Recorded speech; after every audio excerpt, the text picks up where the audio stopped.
Hello, everyone. I got some news that will affect work for a bit. Um, Back in November 2023, I was diagnosed with colon cancer.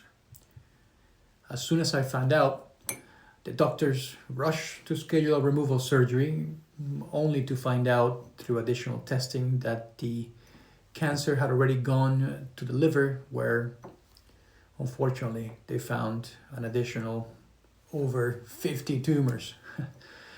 They called it stage 4 cancer terminal. Um, the local oncologist sat down with Julie and I to talk about end of life planning.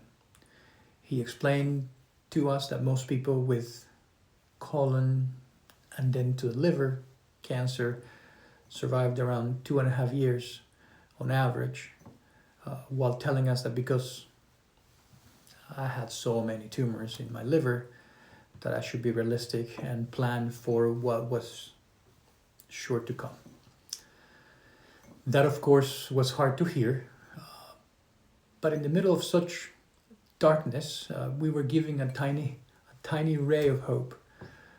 We met with a liver resection surgeon. The meeting was basically to tell us that because I had tumors all around the liver, that he wasn't going to be able to help.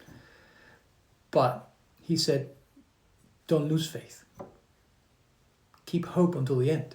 He said to forget about the terminal diagnostic, that a small group of patients, 1 to 3%, were able to survive stage 4 cancer. That the percentage was certainly low, but was also certainly still a possibility. It was the small push we needed. He lit a candle of hope that we will never forget and we will forever be grateful for. We asked him right away what the commonalities are among the small group of patients that somehow survive, but he said there were none, that they didn't really know why a small subset of patients survives, that there were no common denominators on what they did to get there.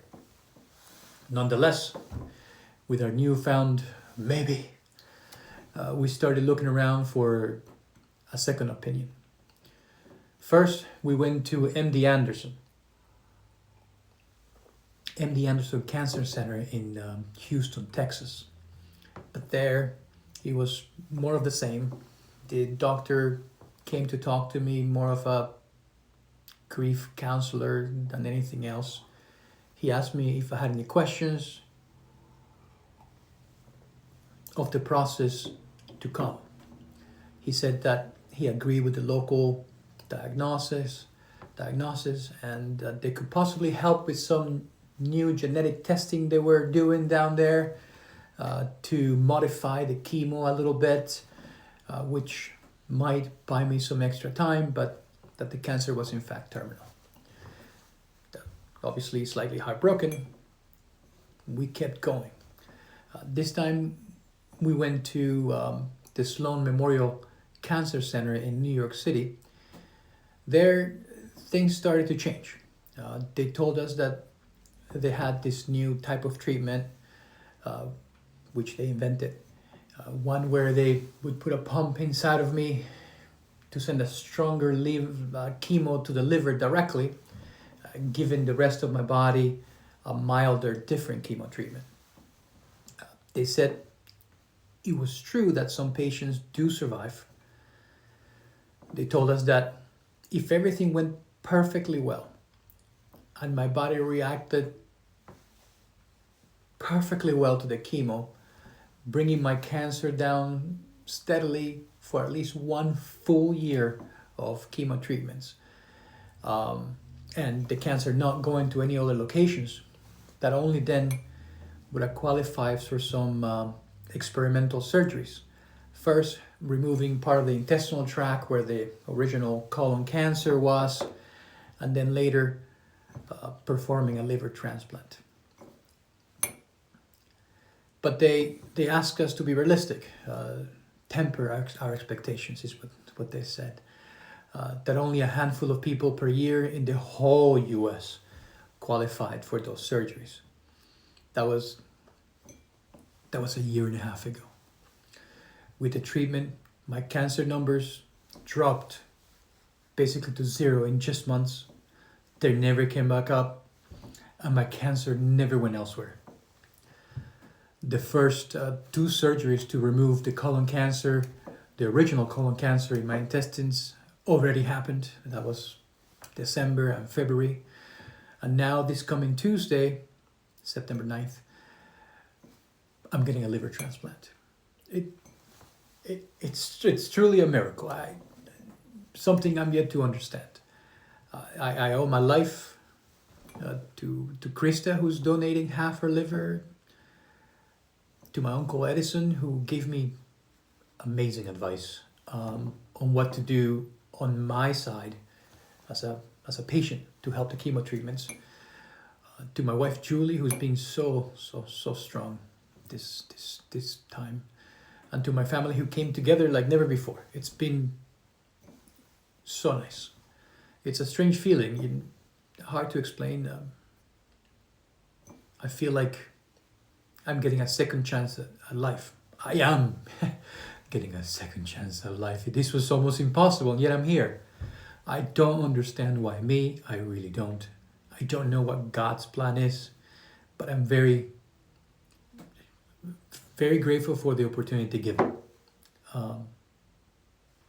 Well, I'm making this video to tell everybody because this last surgery coming up Tuesday is 12 hours long, and after I'm going to be in Pittsburgh for 1 to 2 months before I come back home to continue recovery. So I won't be around.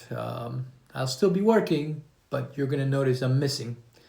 I'm sure after 2 weeks, I'll probably get back into my computer and my phone and take care of as much business as possible. But I'm not expected to go back to work for 3 months or so. So if there's anything you need, Julie, now also my assistant, has access to my phone, my text, my emails, everything. And she can reply to you right away until I'm back online myself. Anyways, thank you for your understanding. I know in the last few months, there were times I honestly failed. I just quit working some days. My body just didn't work, and I just quit. I never told anybody why. I just quit. I would quit sometimes. Luckily, that's all ending. I stopped chemo 3 weeks ago, so I can get strong before surgery, and it's so nice. I mean, I feel, as you can tell, I feel like a human again. I'm so strong. So I will try to catch up with all of you. You might see some replies to things you sent me, I don't know, a month ago, but you're going to get it. But if there's anything I missed, please text me again. Please do. I'm back. I will take care of it before Tuesday. I hope to come back in full force after the 3 months, from now. Back to my old self, getting things done right away. But honestly, this time I'm hopefully also with a little more patience, aware of how lucky we are each day that we are still here on earth. But anyways, thank you for taking the time to listen. Thank you for your understanding. And I'll see you guys soon. Ciao.